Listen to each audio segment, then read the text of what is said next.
Hey, welcome back to Mike's Diabetes World. I was trying to get it set up so I could sit up today. It's gonna happen, trust me.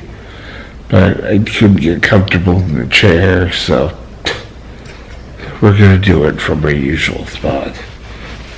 Today, I kind of wanna delve into this little device, and yes, I'm 17.8 or 17.0, sorry. And I've taken a correction, so things are going to work out. But I don't want to just talk about the pump I have. I really want to take a look at what I call connected and non-connected pumps. Now, really, for non-connected pumps, there's the Omnipod, which pretty well has a 3-day supply of a pod, which is attached to your skin. After that, you put on a new pad and you go merrily on your way.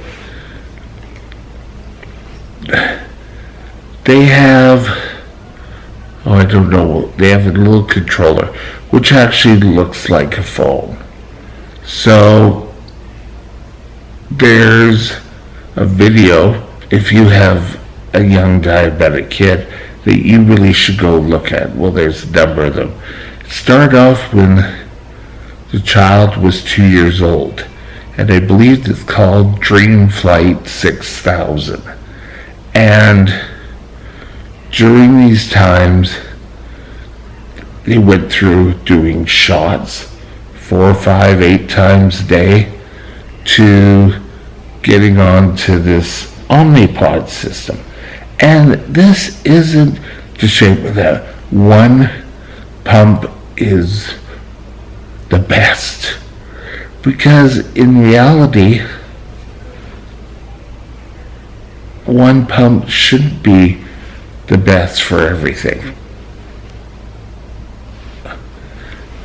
Now, they would all like to seem to think that, but you have to find one that's cost, convenience, and I know with my pump, I've always had a tethered pump.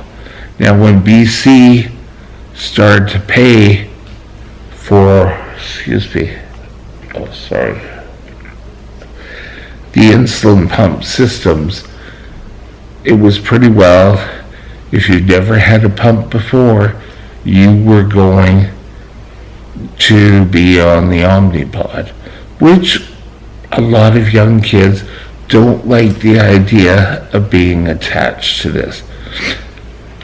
The negative about this is sometimes it gets pulled out of your skin. But your pods can be knocked as well, so they're virtually the same. Pretty much they all kind of have the same features. There's one, I think, T-Slim, which isn't available in Canada, I don't think. Now, Medtronic, and the one I have, has always sort of been a leader, but they're very kind of attached. They're always attached to yourself. And is this better or worse? Not really. It's, for me, the Omnipod, I would sort of always have to have this little device with me.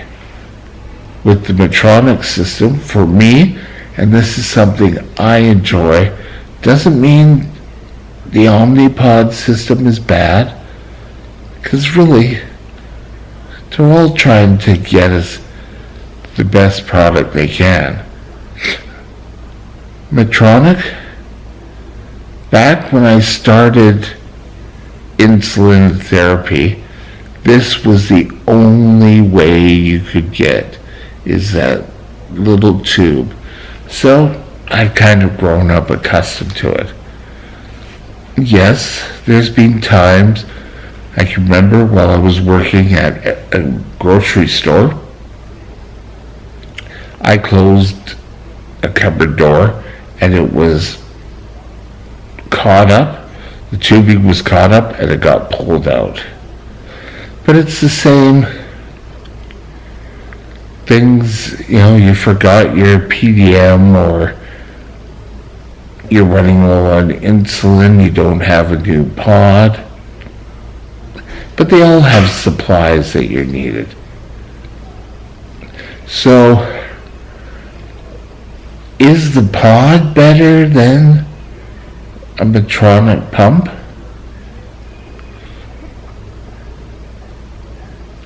It's hard to say. Right now there is only one kind of pod technology out there, so we have to wait and see if more come out. Medtronic for me has always worked, and I kind of know it's there, but if you're not wearing it, you kind of look for it. Where is it? I know I've had to disconnect it because I've had a low blood sugar, and the whole time, where is it? Even though you can sort of not feel it, but it's not connected. So each pump has its own problems. So you need to weigh out what are the features you want, what's the price point you want. Now in Canada, I think now every health jurisdiction across Canada, the pumps are covered, which means tighter control. And for a long time in BC, pumps were only covered for someone who was under the age of 18. And then at the age of when you turn 19, the pump, you wouldn't be covered. And the thought was, you could go out and get your health insurance. Now, I was lucky when I started working. I got a job and I got full time, and I was covered. No matter what pump you have, there's still supplies. You're going to have batteries, you're going to have tubing. I know for the Omnipod system, you're going to need to have needles to put the insulin into the pods. I know the very first pump I had was from a Danish pump company. I don't even know if they still make. But you went to the drugstore and you purchased cartridges. And you just undid it, hooked it up, and you were on a merry way. Now, because there's so much different insulins in there, there's Fiasa, very quick acting. There's regular, there's Humalog. So now they don't prescribe, but back then it was pretty much regular, or what we used to call Toronto. Canada, that's what the short-acting insulin was called. For many years, it was called Toronto. So you were on Toronto and Lante. But,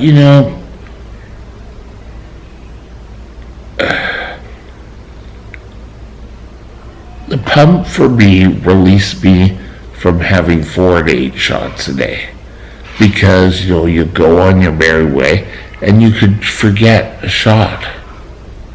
Or if I was at work, I'd take a blood sugar. If it was up, next break I'll take some insulin.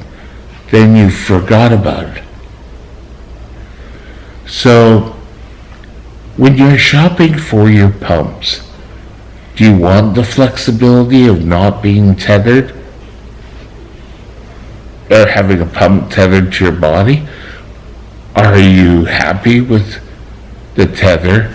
You know, they all have alarm features. They all have their own device or devices, proprietary systems to help keep your blood sugar in line. You gotta look at costs for the device, costs for supplies. How often are you gonna have to use them? So, you need to do research. And nowadays, with the, what do you call it? With your iPads or your iPhones, you could go on the different sites. You could go on to Omnipod site. You could go on to Medtronic site. But you can find the pump that's going to work for you.